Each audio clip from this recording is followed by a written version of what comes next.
बच्चों, आज हम लोग नया पाठ शुरू करने जा रहे हैं। पाठ का नाम है केंद्रीय कार्यकारी मंडल। भारत के केंद्रीय कार्यकारी मंडल में राष्ट्रपति, प्रधानमंत्री और मंत्रिमंडल का समावेश रहता है। राष्ट्रपति देश के नामधारी संवैधानिक प्रमुख होते हैं, जबकि प्रधानमंत्री वास्तविक रूप से कार्यकारी प्रमुख होते हैं। राष्ट्रपति सर्वोच्च राष्ट्रीय प्रमुख। भारत के राष्ट्रपति भारतीय गणतंत्र का प्रतिनिधित्व करते हैं। संविधान ने राष्ट्रपति को देश की संपूर्ण कार्यकारी सत्ता प्रदान की है, इसीलिए राष्ट्रपति का पद देश का सर्वोच्च पद है। देश का संपूर्ण शासन राष्ट्रपति के नाम से चलता है। प्रत्यक्ष रूप में प्रधानमंत्री और उनका मंत्रिमंडल शासन चलाता है। राष्ट्रपति नामधारी संवैधानिक प्रमुख होते हैं, जबकि प्रधानमंत्री कार्यकारी प्रमुख होते हैं। भारतीय संविधान की रक्षा करना राष्ट्रपति का दायित्व होता है। राष्ट्रपति का चुनाव प्रत्यक्ष रूप से जनता द्वारा नहीं होता है। संसद के दोनों सदनों के सदस्यों तथा राज्यों की विधानसभाओं के सदस्यों द्वारा राष्ट्रपति का चुनाव होता है।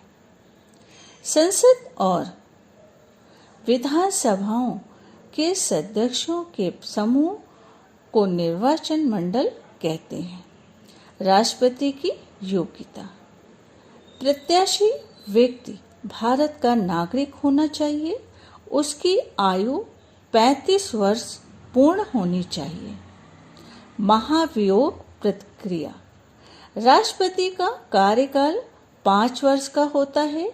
यदि राष्ट्रपति का कोई आचरण संविधान का उल्लंघन करता है, तो ऐसी स्थिति में संसद को उनके कार्यकाल पूर्ण होने के पहले पद से हटाने का अधिकार प्राप्त है।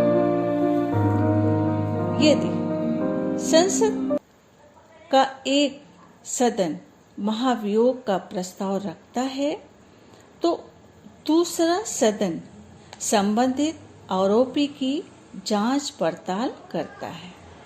दोनों सदनों के विशेष बहुमत से राष्ट्रपति पदच्युत हो जाते हैं। राष्ट्रपति के कार्य और अधिकार। कानून संबंधी अधिकार। संसद का सत्र बुलाना, सत्र स्थगित करना, संसद को संदेश देना, लोकसभा उसकी पूर्ण अवधि के बाद अथवा पहले बर्खास्त करना, दोनों सदनों द्वारा पारित विधेयकों पर हस्ताक्षर कराना, संविधान की रक्षा की जिम्मेदारी निभाना। कार्यकारी अधिकार। प्रधानमंत्री एवं मंत्रिमंडल की नियुक्ति करना, राज्यों के राज्यपालों, प्रमुख निर्वाचन आयुक्त तथा अन्य महत्वपूर्ण पदों के व्यक्तियों की नियुक्ति करना। न्यायालय अधिकार। उच्चतम एवं उच्च न्यायालयों के न्यायाधीशों की नियुक्ति करना। उच्चतम न्यायालय द्वारा दंडित व्यक्तियों की सजा को कम करना अथवा रद्द करना। रक्षा संबंधी अधिकार। 3 सेनाओं के प्रमुखों की नियुक्ति करना। युद्ध, आक्रमण और शांति के संबंध में निर्णय लेना। आपातकाल संबंधी अधिकार। देश में आपातकालीन परिस्थिति उत्पन्न होने पर राष्ट्रपति आपातकाल घोषित कर सकते हैं। आपातकाल के 3 प्रकार हैं। राष्ट्रपति आपातकाल, राज्यों का आपातकाल, राष्ट्रपति शासन और आर्थिक आपातकाल। उपराष्ट्रपति संसद के दोनों सदनों के सदस्यों द्वारा राष्ट्रपति का चुनाव होता है।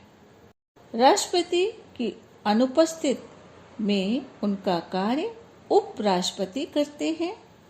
उपराष्ट्रपति के पद के लिए प्रत्याशी की आयु 35 वर्ष पूर्ण होनी चाहिए। प्रधानमंत्री और मंत्रिमंडल। लोकसभा के चुनाव में जिस दल का गठबंधन को बहुत बहुमत मिलता है, उसके नेता की नियुक्ति राष्ट्रपति प्रधानमंत्री के रूप में करते हैं। प्रधानमंत्री अपने विश्वास पात्र एवं कर्मठ सहयोगियों की मंत्री के रूप में नियुक्ति करते हैं। इन्हें राष्ट्रपति मंत्री पद की शपथ दिलाते हैं। मंत्री पद के लिए नियुक्त व्यक्ति को सदन का सदस्य होना आवश्यक है। सदस्य ने होने पर उन्हें 6 महीने के अंदर सदस्यता प्राप्त करना आवश्यक होता है। प्रधानमंत्री के कार्य।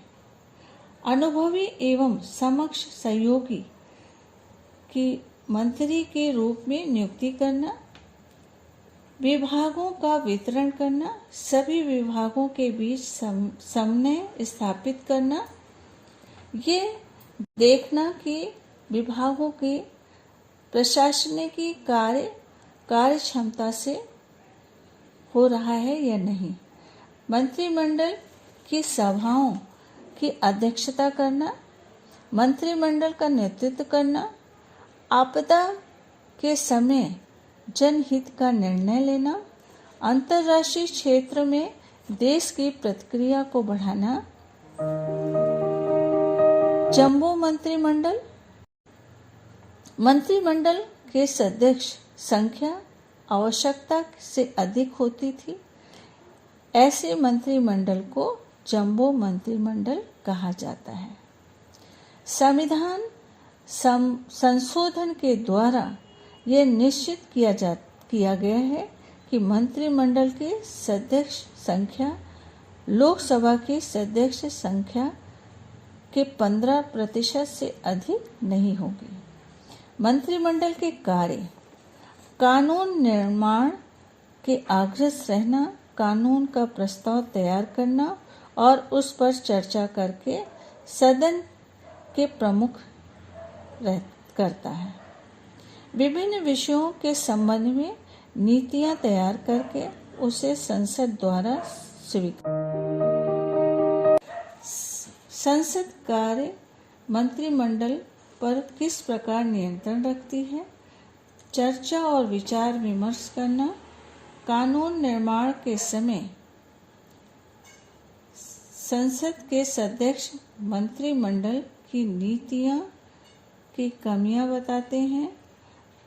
प्रश्नकाल। सत्र के समय संसद के सदस्य मंत्रिमंडल से प्रश्न पूछकर उस पर अपना नियंत्रण रखते हैं, सरकार की आलोचना करते हैं, अपना निषेध व्यक्त करते हैं। इस सदस्यों के प्रश्नों के उत्तर देना मंत्रिमंडल के लिए अनिवार्य होता है। शून्यकाल। सत्र में प्रश्नकाल के बाद दोपहर 12 बजे से 1 बजे का समय शून्यकाल माना जाता है। इस समय संसद के सदस्य उन विषयों पर प्रश्न पूछते हैं जो सार्वजनिक दृष्टि से महत्वपूर्ण होते हैं। अविश्वास प्रस्ताव। संसद के सदस्य मंत्रिमंडल पर अविश्वास प्रस्ताव ला सकते हैं। प्रस्ताव पारित हो जाने पर मंत्रिमंडल को त्यागपत्र देना पड़ता है।